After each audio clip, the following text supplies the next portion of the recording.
convict says, "Dear tube person, how do I farm mutagen masses quickly?" Well, convict, I know just the way to do it. We all know how terrible this kind of farming is.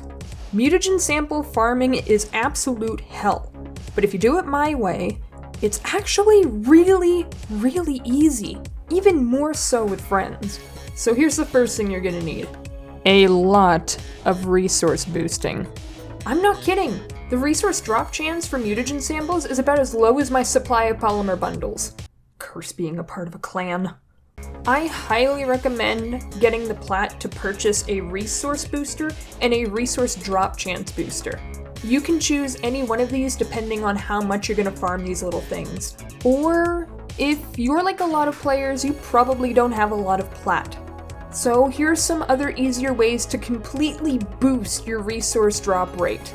In a completely natural way. Building for a Despoil Necros, an Orgaze Atlas, or a Pilfering Hydroid will greatly increase your drop chances for mutagen samples. The mods I'm showing here to be able to do this are purchased by Steel Meridian, Red Veil, and New Loka, in that order. The build I took with me to get footage for this video was an Equinox built for Dayform, a Tenora, a secondary weapon of my choice, and a melee weapon of my choice.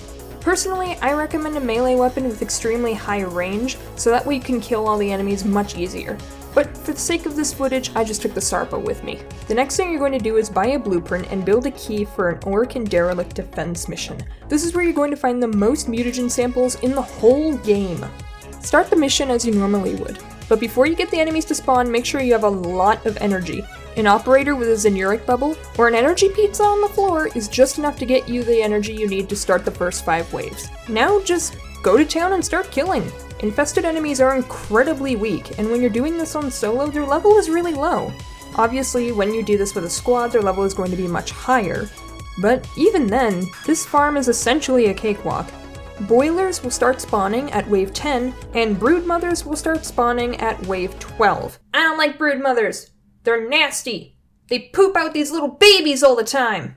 They're nasty! I went to wave 20 solo, and I got well over 40 mutagen samples during that single run. I'm sure when you do this with a squad, you can get well over 100.